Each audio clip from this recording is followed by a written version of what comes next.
funding.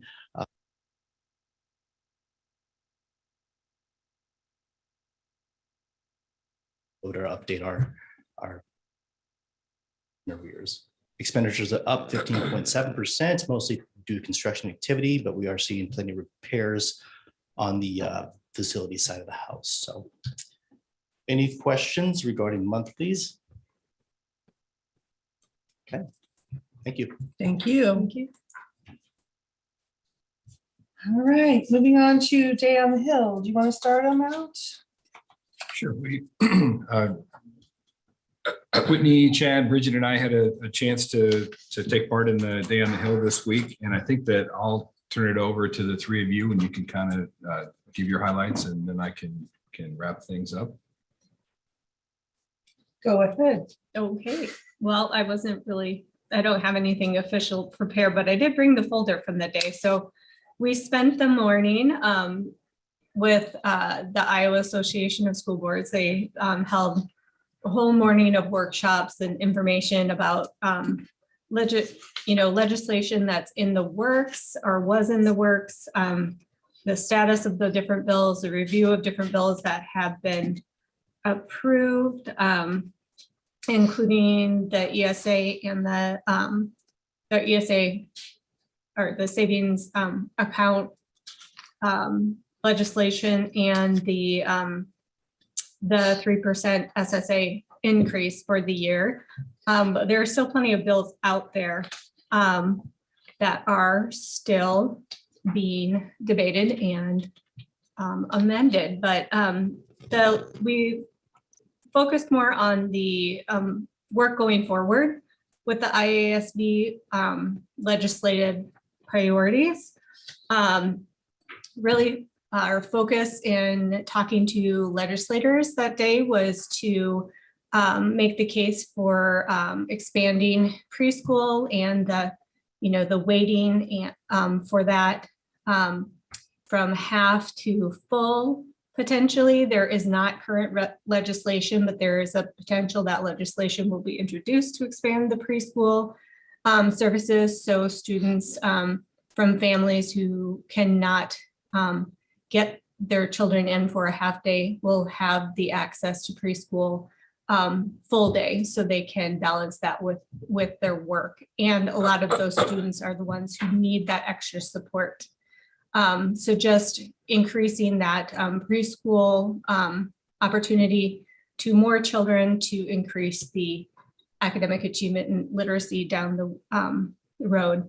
And then we also focused a lot on teacher workforce and a couple bills that have been proposed to attract more teachers and make teaching a more accessible option for student teachers or those who are maybe thinking about going into teaching as a career, either as a first or second career. And we talked to legislators about different bills that are that address that, including some that may help students who are in their student teaching gain payment during that time to help them actually complete that instead of stopping out of college due to financial constraints. And then also people who have a first bachelor's degree being able to streamline and get their teaching degree on top of that first bachelor's by just taking the instructional based classes and working underneath an experienced teacher leader in an apprenticeship. Those are some of the ideas that are out there right now that are positive, and I'll let the rest of you fill in more. Chad, would you like to go next?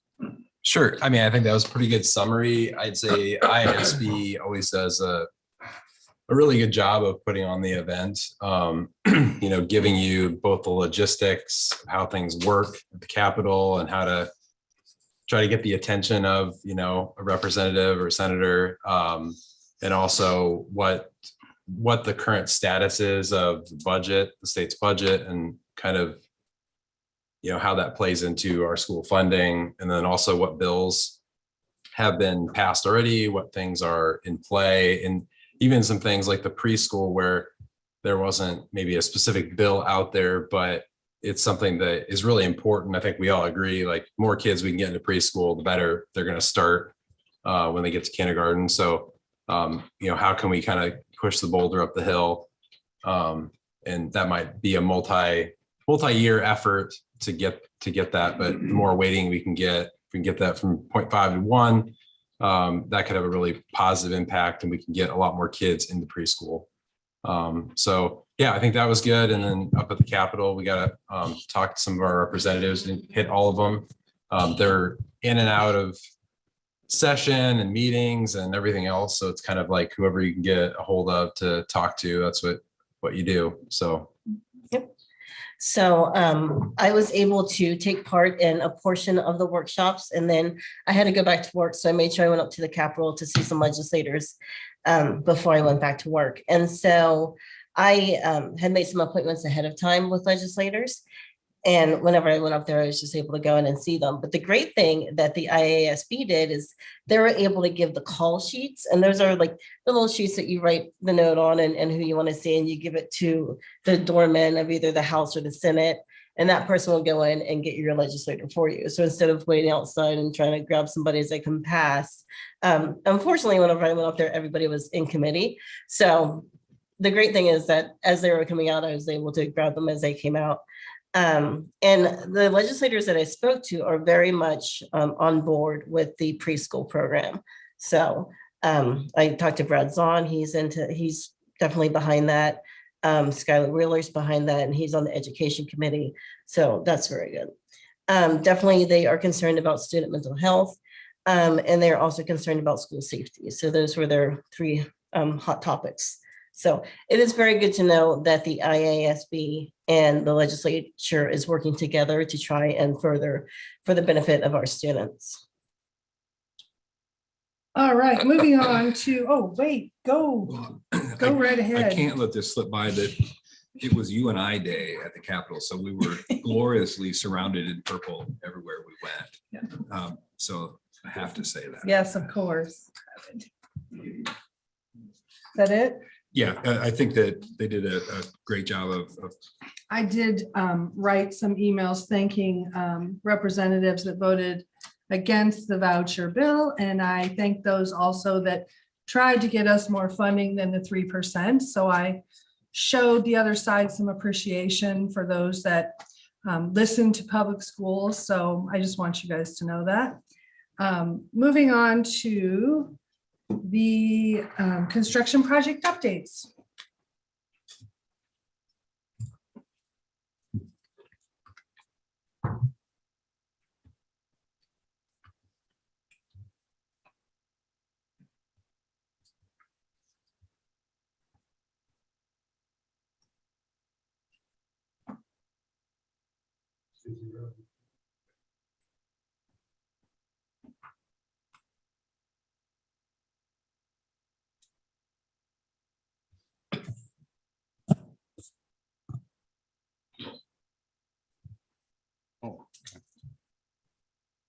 Well, good evening, Superintendent and Board. Last time I was here was December 8th, I believe. And there has been some progress. Actually, at all 3 projects. Slow progress at the softball diamond and the stadium, but progress. And basically what I wanted to do is highlight some of the things that have been accomplished since that time. Starting with the stadium, the North Concourse, you notice the windows. Last time I was here, those are all temporary windows, and all permanent windows have been put in there at this point. In the locker rooms, finishes have started. Locker room painting is nearly complete in preparation for lockers. And I'll give you that date a little bit later. In the press box, finishes have taken place. Painting, there will be some counters and carpeting yet to go in there, but finish work is about complete. On the east and west, the restrooms now have fixtures and toilet partitions. And as far as the schedule goes, not really much change since last time. The contractor has struggled a little bit with temporary heat in the buildings to proceed with the finishes to allow some of that interior work to continue.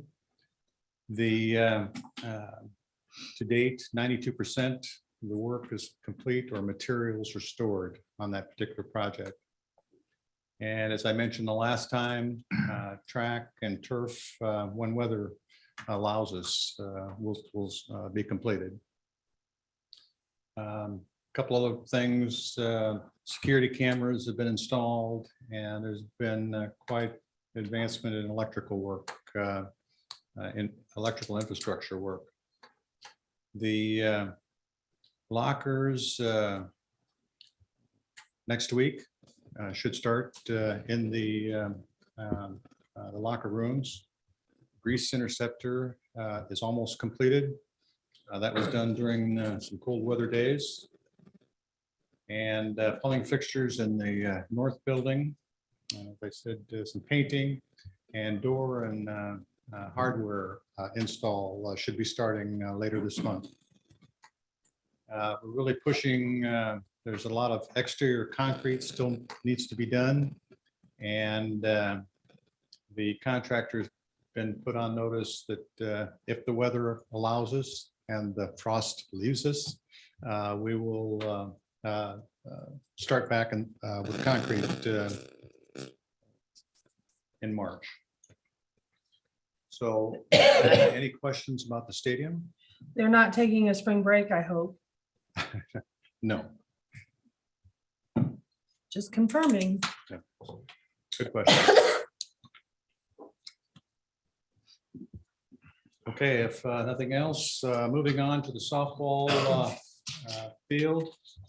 The ticket area and restrooms are nearly completed. As you can kind of see, it's looks good and taking some shape. It will look a lot better once we have some finished fencing fabric done around it, and some seating and sodding is done in the spring. Restroom, again, toilet partitions and fixtures have been installed in those restrooms. We're looking at the men's, right? I'm sorry? We're looking at the men's, right? Yeah, there's a urinal. I know. That's what I have.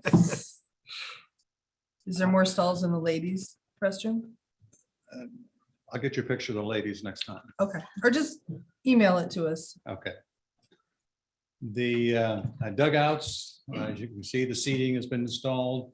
We're still waiting for some storage, bat racks, helmet storage, that type of thing. That should be coming in very soon. Press box. It was me with muddy feet. But there's a lot of mud everywhere these days. And that's pretty well complete. We've got systems to test yet, but should be good to go. The again, as I mentioned, in December, turf will be finished in the spring, and we've got sodding and landscaping in the spring. 90% of the fencing has been done, completed. And just wanted to highlight the fact that I heard you on December 8th. And I took that message back and very directly. And we developed a plan of action for them, which is an unusual step. But we wanted to put them on notice about what's best for our students. And that needs to be more at the forefront of their thinking. So again, that message was delivered more than once. And the schedule that we put together, I asked very specifically, can you meet this? And we were told yes. So What about the date of the first track meet? date of the first track meet, Well, in the stadium, can they meet that? we're not sure yet. Whether, But they think they can make the softball season. yes, well, we've said that they will make the softball season. And they've agreed that they will. Now, strange question. I'm sure this is gonna be, everybody's gonna be like, it's the dumbest question ever, but what's the consequences if they don't? So what are we, how are we holding their feet to the fire? Because they keep saying, we're gonna make it this day, then it's this day. And I get it, and I appreciate it, Bill, that you, I mean, you're kind of in a tough spot because you gotta be the messenger of the evil board, but, well, at least Lori, but, so what are we gonna do if they don't? I mean, we're just gonna keep kicking the can down the road and Brett, this is a YouTube meeting online, and I'm assuming the volume is on, right?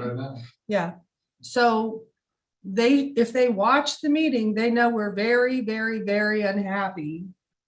I'm sure And- that's their highlight of the day is Thursday. Watching our video, First yeah. and third Thursday, they're looking, go, I Yes. can't wait. Get on We there and would get beat be up by more that than school happy to board. tell every school district thinking about a project But- about their athletics. But that, I mean, that is a serious question because Yeah, no, I'm not we've- disagreeing with we you. sit here and I mean, I'll be blunt about it. I told Dirk, let's fire him. I'm, But where our power comes from is we can tell all the other districts not to use them. they can't. Okay, I can't tell them that, I don't know if we can. but do we can that, be but- verbal about how we feel about our district. How about that? About our district's projects. And I get that. I mean, but that doesn't do us any good because if we're not ready for softball, what are we I'm gonna more do? worried We don't about have a second track. softball. Yeah, I mean, fortunately enough, we've got a track, we've got a football field.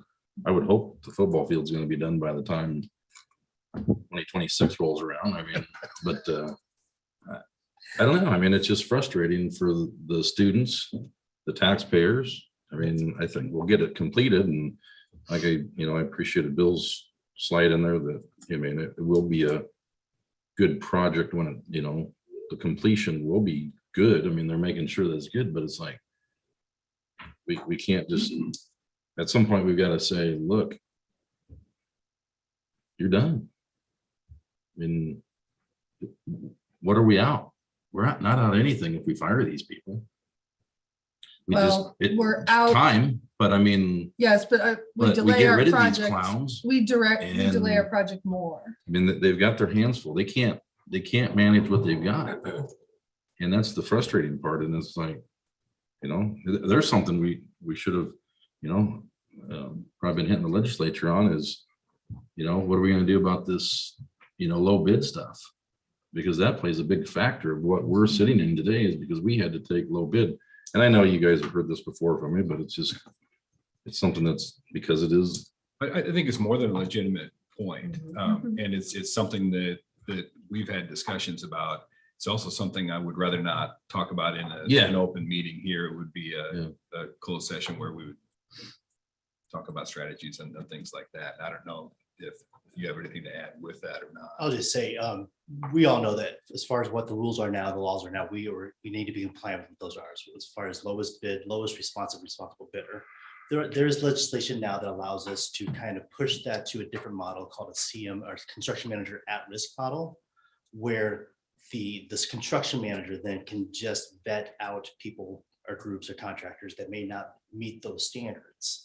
So we still have to select the lowest responsible bidder, but there's kind of a buffer in there now, right? There's another way to do it within contract before projects start as part of our letting process, but it's a two-edged sword. I had a board member ask me about something called liquidated damages. So if a project is supposed to end at a certain time, and if it doesn't, within the contract, it says, well, based on circumstances, whatever, the dollar amount is this per day that the contractor would owe us.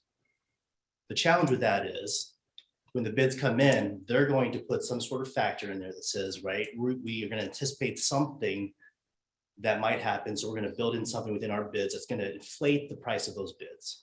And whether it goes beyond the deadline or not, it's under their control. So you could see an inflated bid price artificially and pay more by getting the same product at the end. The other challenge is it's hard to defend, to objectively say that liquidated damages delays were subject to what a general contractor did intentionally, or something that they could control.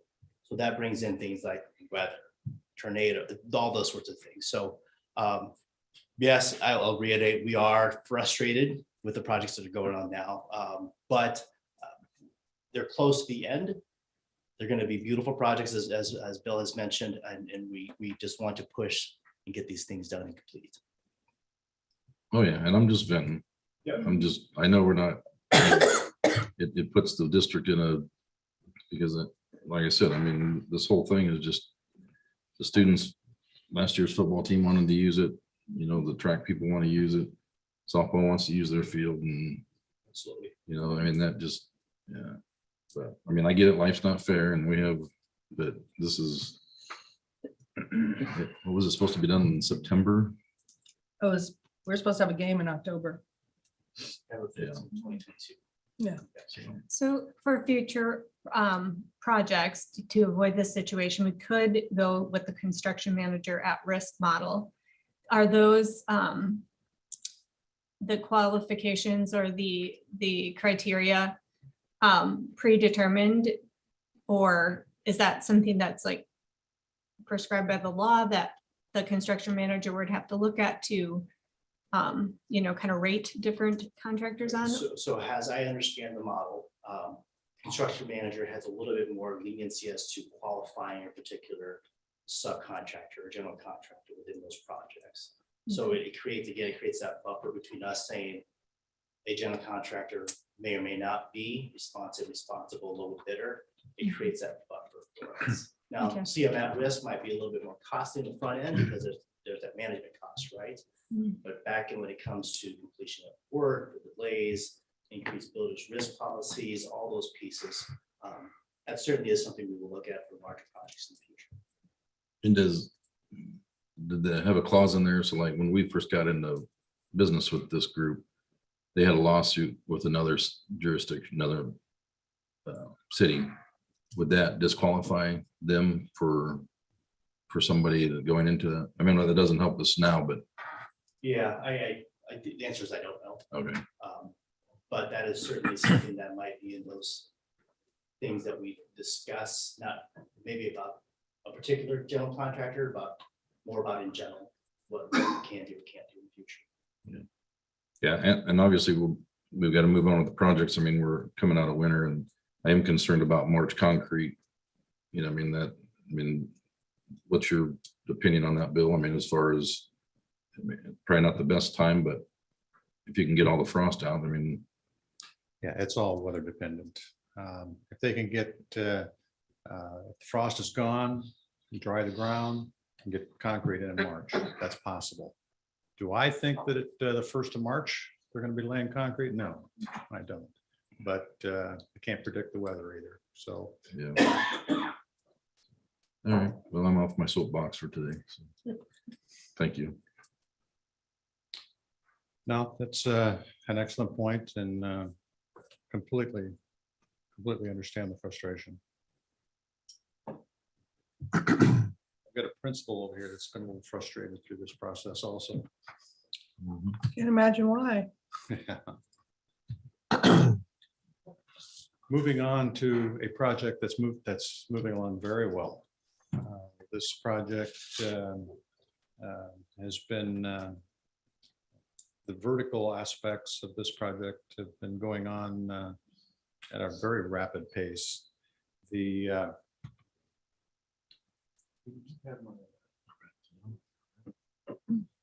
cool.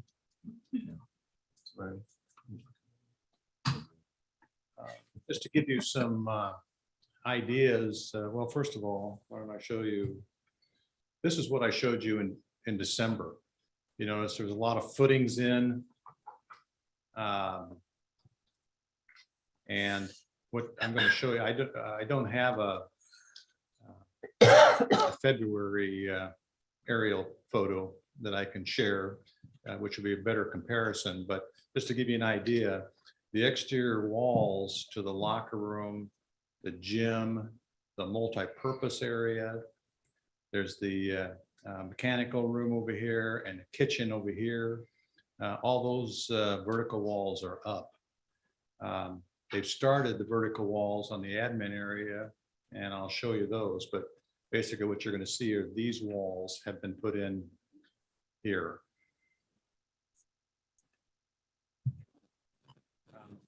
This was an early January photo, which started showing you the locker room and multi-purpose room becoming vertical. And again, next time I'll be able to have a drone photo that I'll be able to show you better that will show that improvement. But again, the gym walls are in, the decking is in on the gym. These walls are all in over here. And these walls have started here. This is the north wall of the multi-purpose wrestling area as an example. This is the interior of that space. They're now scheduling the pouring of the concrete. They're heating these spaces now. This kind of gives you the plan view of what that will be. At the locker rooms, you can see that much of the mechanical infrastructure is in. This floor has actually been poured now. And they were pouring concrete in January, but they were heating the space underneath also. So they maintain temperatures here so they could pour this concrete topping slab, which is over the locker room area. And I mentioned the kitchen walls. This is the east wall of the gym. Really couldn't get a picture too dark inside, but all the decking and is on the gym now. And they'll be roofing the gym and locker room and the multi-purpose room shortly. I'd mentioned the this is the admin area. These are the walls that have started on the west end. This is the other view from the other direction, adjacent to the gym.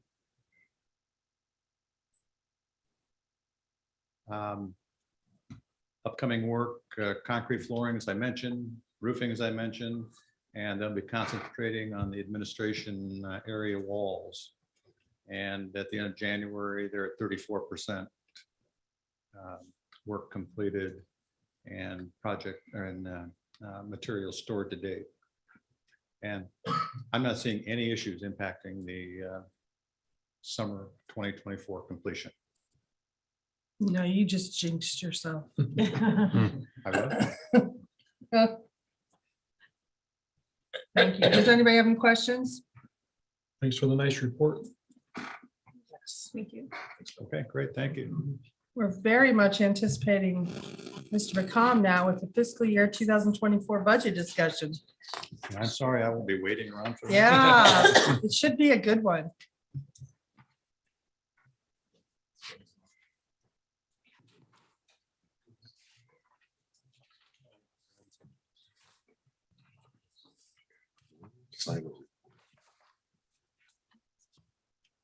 While Mr. Kurth gets that ready for us, I do purposely give this to you right at the end of the, right before the school board meeting for obvious reasons.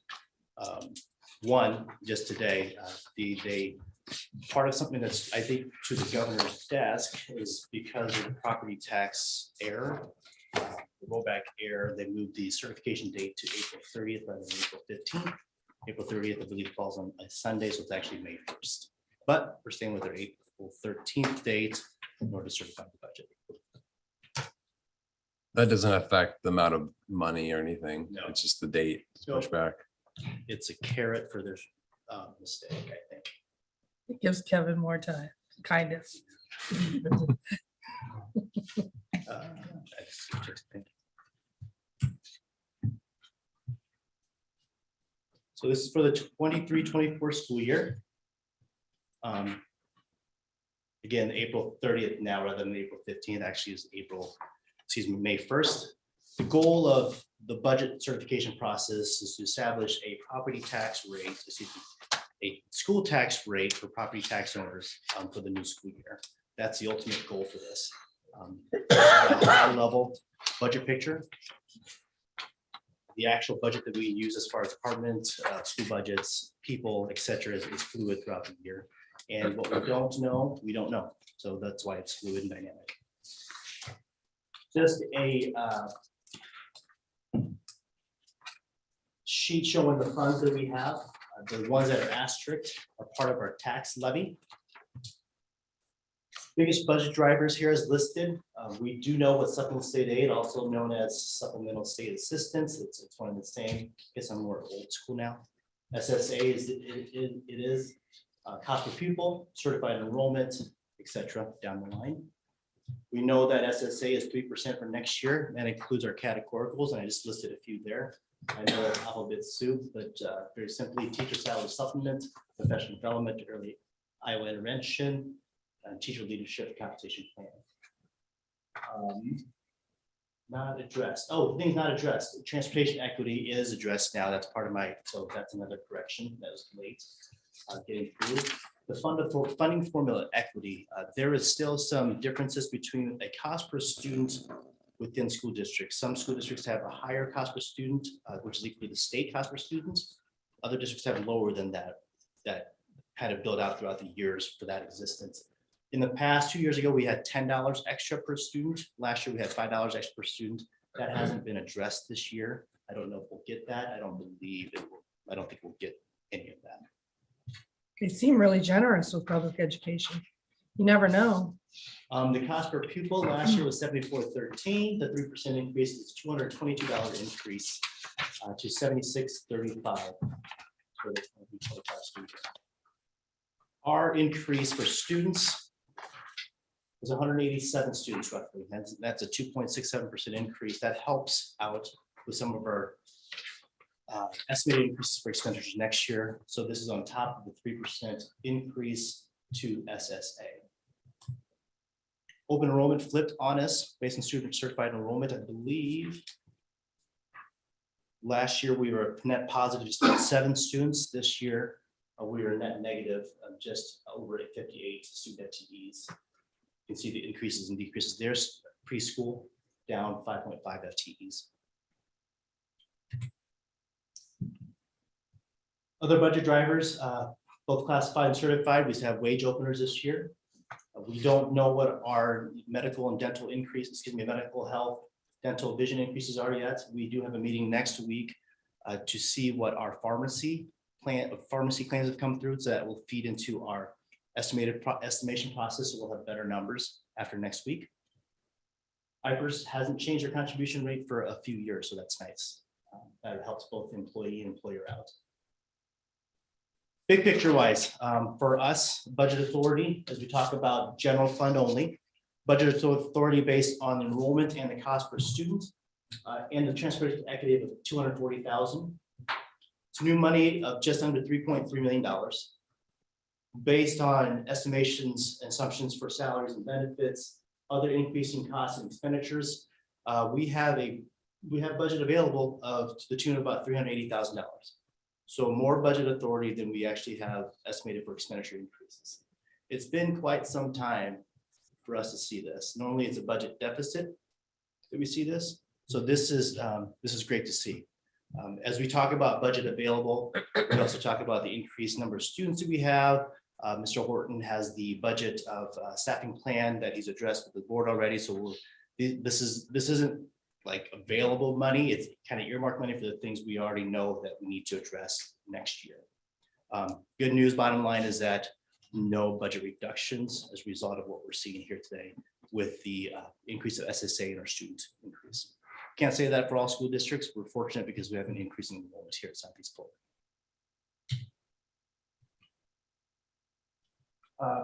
We talked about staffing increases in the staffing plan, ESSER funds, the COVID-19 pandemic funds, those run dry September 2024. We still have some of those funds available.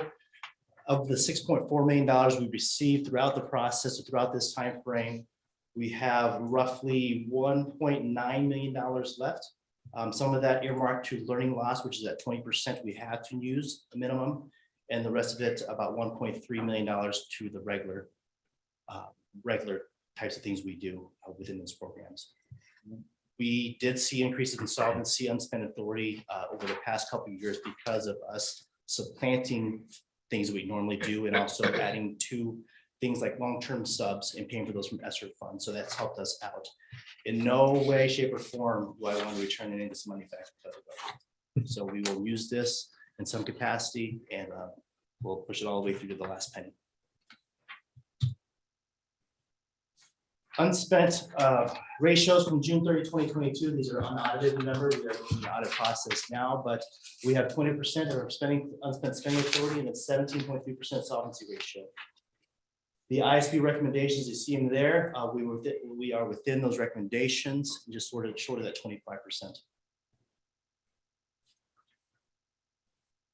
So that's general fund spending authority budget outlook for 23-24. So going into kind of the basics of new authority, new money. I'm sorry.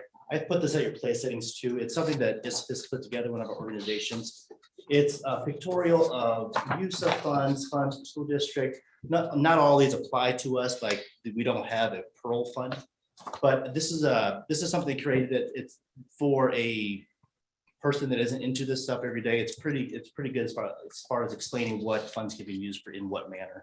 So I gave that to you to have for free. And you can keep those. Thanks. New authority, new money. So we have the authority, now we got to fill those buckets, right? We got to fill that money we got to fill those buckets with money. As we talk about the uniform levy, the 540 levy, we see what it looks like for a property rich district versus property poor. The state aid fills up the rest of that up to the 88.4%. And then there's additional property tax on top of that. I've been asked questions regarding what is the effect of the property tax state error that happens. So the classification and calculation of rollback for us specifically, it's going to be minimal. We won't have a property tax rate impact from overall impact rates. Anything that happens will be minimal, and I'll manage that to keep the tax rate where I plan to have it, or where we have planned to have it. Overall, from the state perspective, it's about a 1.9% change. So there's not much change when it comes to school districts because we have a pretty, we're bound by the funding formula and also how the state aid applies to this. It has minimal effect for us. Now, there is a House file out there that has not been passed, it's being discussed, changing this uniform levy from 540 to 490. So if you can imagine the picture you see up there, change that dollar amount to 490 in the uniform levy. Well, the direct effect of that is state aid then goes up, right, for all school districts to get to 88.4%. So as we talk about things like the property tax reduction efforts that are going on and the decrease of state income taxes, the movement or the House file that moves this from 540 to 490 gets us a little bit more reliant on state aid, given the structure here. So just it hasn't passed yet. Other pieces of that has to do with bond issuance as well, changing how that's done and how we process that. But I don't know if it's got legs. It's got legs, it's still going, but I don't know if it'll pass in any manner this year. But typically we don't see it once. We can only see it a couple of times if it doesn't go through the first time in some way, shape, or form. Back to district funds. Tax, let's talk about taxes for a second. Property valuations, we actually went up about 10.8% of regular valuations. We had a big chunk of TIF value come out of Pleasant Hill. So we see a reduction of the TIF valuation. Again, TIF valuation for us, when it rolls back into the regular pot, it helps out from a tax rate from a general fund perspective and a management fund perspective. We're not getting any more money, which just takes less of a tax rate to get to the money that we already calculate to receive. Where did that TIF money come from? Um, Copper Creek or? I don't recall specifically. I want to say the Copper Creek area, but I can, let me look that up and get back to you on that, okay? Over the past 5 years, our property valuations have increased by 7.3% on average. You can see overall for us this year, just under 5.6%. There is legislation that's passed that makes it so that the valuation increase to properties of class, residential, commercial, can't increase more than 3%. Okay, so of the existing properties for the next valuation period, they can't increase more than 3%. That's not to say additional residential comes in that increases the base, but this again here puts a little bit of an encumbrance of what we can do from a property tax standpoint as far as the school district. Do you have a question on that? I'm sorry. Nope. Okay. Other tax rate considerations, drop off prevention with $1.4 million that was approved by the school board here earlier this fall, or maybe just this spring, I don't recall. Cash reserve levy, those things through certified enrollment, those increases. Excess ELL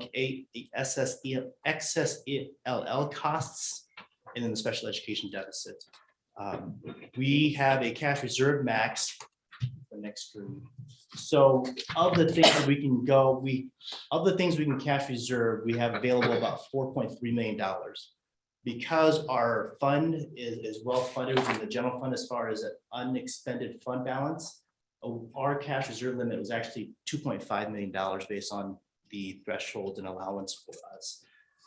The cash reserve limit's based on a 20% of the prior year expenditures less the unexpended fund balance. So that was $2.5 million. I'm going to speak, that's going to become important here in a second.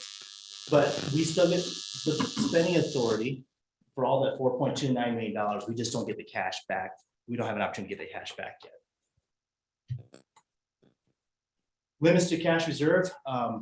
Again, we don't backfill. We don't reimburse ourselves if you go over the money's already spent in the previous year. Yeah.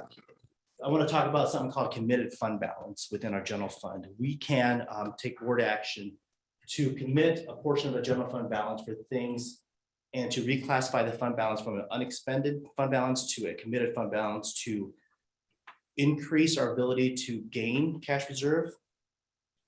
So I'll slow down on that. Our unexpended fund balance is X dollars, and that amount gets taken away. It inversely affects what our cash reserve levy we can do. So the smaller that number is, the more cash reserve levy we can have. So committing some of the fund balance to decrease the unexpended piece will increase our ability to cash reserve for the following year. So that's an option for us to do. And also earmarks for things that we may need in the future. Things like we have the new 6-7 building. We no longer get spending authority for additional staff, so that could be committed funds for additional staff. We have things like textbook adoptions we create budgets for, but now we can earmark those dollars specifically within this committed fund balance for textbook adoptions. It requires board action every year. And the board then through public hearing, we spend that money based on specific things as listed in the public hearing. So that's one of those options to kind of help us out with, since we do have a really good fund balance at this time, unexpended, it helps us out with getting that cash back for things we've spent money on in the past. Debt service, we had the $92 million debt campaign back in 2019, 2018, 2020. How can you not remember that? 2020, we didn't issue all those bonds. Because we were sitting in a positive market, we had some premiums that we got money for. We didn't issue the entire amount. So we still have authority from the voters of about $6.67 million to issue debt. We're going to do that. I know that based on the projects that we had, we were already going to be short based on the $92 million. And now because of COVID and everything else, we're going to be really a lot more shorter than I thought. So if we issue the bonds now, it's already approved by the voters. It takes a couple of different actions by the school board. The first action will come to the school board on March 30th as a pre-levy authorization. So by doing so, I can incorporate what we are going to pay for principal and interest within the tax rate for 2023-24. So it's gonna be part of this budget process. Any questions about that? Do we have to specify what projects at that time? We already have. Just over the overarching main We one? already have. Mhm. Is there any desire to sit on that remaining balance of the 92? Because we're basing it on our sales tax penny. No, not the 92. 92 is general obligation debt. Okay, so it's not our sales tax It's money. not a sales tax. So we're not cutting into that, No, and we haven't cut into that yet. which part? We haven't even started using our penny sales tax. Not for the, well, we have for these projects for certain costs, yes. But for the bulk of the costs, we're using the debt that we Bonds. issued, yeah. We can't, it's been financial consultants said we've got to issue these soon because there's a time period from when we passed to when we have to issue those bonds. Okay, so that's why you're wanting to, Correct. okay, Correct. okay. Mhm. Very good. Just making sure you're not like wanting to get it over with. So No. it's, okay. Nope, I'm not retiring yet, these things. So we're, we're running up against the deadline to issue the 6.67. Our attorney likes to have all debt issued by a certain time frame. I think it's 4 years, might be 5 years. I don't recall, 4 or 5 years, but we are reaching that point. And is that like the rate, is that based on whatever the current Market rate. yeah. market rate? So it's not going to be as favorable as when we issued It the, won't be, in talking with our financial advisor today, we actually, the rates went down recently as far as the bond market, and they're not going up as quickly as what they anticipated, the market anticipated. So we won't be issuing these bonds. We won't receive proceeds until after July 1. But we're going to start the process now to get these things on the tax as part of the tax for the 23-24 budget. Does that make sense? Mhm. Okay. it's probably pretty hard to like time the market with that, right? Yeah, I mean, Suzanne's going to, and this could be another, just because we have to have a bigger discussion about capital projects, but the timing of this, it fits within the mold in what she's modeling for us. So it's not that the rates, she actually talked to me today, and the rate, we're bringing it down from what she thought it would be 6 months ago to what she thinks it's gonna be today. So it's a 0.5% decrease in what she got initially. Okay. Management fund, I've ran management fund pretty low here the last couple of years, so management fund is, I'm gonna bump it back up. Just for those things like early retirement increases and significant increases with property and casualty insurance and workers' comp. And also our early retirement incentive, so I'll get that back healthy. There is room for that. Going back to debt service, I'm sorry. We talked about when we talked about the $92 million, we talked about a $2.17 tax rate on the debt service. That's where it's going to stay with, even with this additional $6.67 million of debt. So we're not increasing the tax, the debt service portion of the school tax rate. History of our tax rate, you can see that we've had that held constant at 15.44 for the past 3 years. Looking at what we anticipate for next year, those are the changes. Because of some increased valuations with the general fund, that rate is going to go down. General fund specifically, you see the bump in the management fund. PEPAL is stated at 167, and then the debt service increases back up to the 217. Again, tentatively for us, we are going to keep the tax rate exactly where it's at. 15.44256. I can see that in my dreams.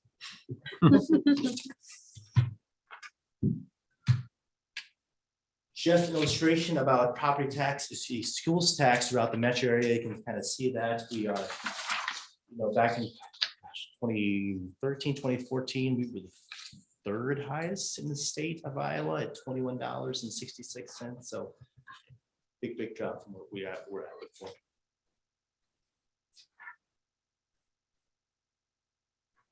But we're still property poor. Yeah, we're probably middle of the road-ish now, I would say.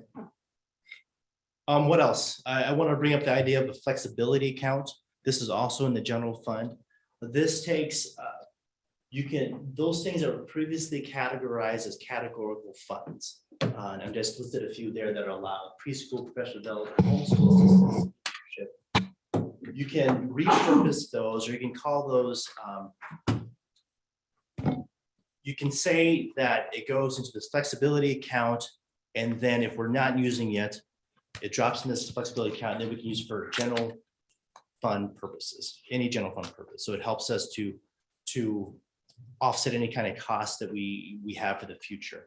One other one for any kind of discontinued funds, we have a pretty good balance in teacher mentoring as well. Every year, again, with the flexibility account, the board approves those expenditures. We make transfers within the flexibility account that sits in the general fund. But different uses for the flex fund I see around the metro area that we've done here with ESSER funds, we've provided buildings, second semester building substitutes. That could be an option for us to use the flexibility account in. Again, that kind of protects those funds for that we have control. We being district management have control about how that's being used, which is good because we're not using for the intended purposes. Why not bring it back to a general fund purpose, right? So that's an idea that I might bring to you later too, during our budget discussion. Education savings accounts, just to let everybody, I think everybody's aware, this doesn't affect us until the 24-25 budget, so fiscal year 25. Families can still elect to enroll through June 30 of this year, but the certified enrollments will not affect us again for the 25 fiscal year. The state provides us those non-public numbers. We don't see anything on our side, as I understand it, that they'll provide us the students and all the number of students, and that all flows to this Department of Education. Again, year one will be 23-24 this next school year. Any child currently residing or attending public schools, any kindergartner, and any family meeting the income threshold of, I believe, 300% of the federal poverty level are eligible for the education savings account. We'll talk more about that leading up to next year's, the following year's budget, this year 25. When will you know the impact of June 30th? I mean, when will you start to see, or are we gonna see that in our district office, those numbers? I don't know if Department How of they're- who's Education is gonna going to run give us it? that number. I mean, we will see as a district, student impact, August, whatever we start doing school, August 23rd. When Joe gives his 300 attendance updates. Right. Through that. We'll see those numbers on your report start to show up. We'll just see the numbers. We won't know these, it's the The private school voucher numbers counts. until the Department of Ed tells us that. And we don't know what that date will be. No idea. I think They're I think working they're on still- guidance right now, and They are building the airplane as they are flying it. Well, we've been through that before. So we won't see any change this next year, is what you're saying. We won't see any budgetary direct impact of that this next year. We will see students, we will see families perhaps leave the district and will have impact. But as far as dollars budgetary wise, we won't see that until the fall. Because we're a year behind, right? Correct. But we can, as soon as we know those numbers, we're gonna start forecasting out. Probably won't be Those until numbers. October though. Yeah, yeah, so it's gonna be, they have to give us based on certified enrollment now, which is that first date of October, we have to have it by that time frame. I think, unless Yeah. again. Unless they change the rules. Unless they change there the is a bill out there that it could be March. So it could be. Even better planning. Mr. Pecom, I have a question about the House file you mentioned originally. Do you know what the number of that one is? The one that takes it from 540 to House 490? File 1, I believe. Thank you. There's other pieces to that too. I just highlighted the ones that are specific for this particular purpose. Yep. Budget timeline, we have meetings on March 9th and March 30th. I don't know if we need to talk budget March 9th, but I've been going to talk about budget anytime with the school board. March 30th, again, we'll probably need one of those dates, if not both those dates, depending on what happens within the legislation. For approval again, April 13th, and time to change this one, April 30th, May 1st is that actual certification of the budget. Any questions? All right, great, thank you. I'll send you I emails. got 20 questions. Yes, sir. That was a joke. That was a bad joke. Thank you. Yes, thank you. All right, thank you. Anything else for the good of the cause? Motion to adjourn. Thanks.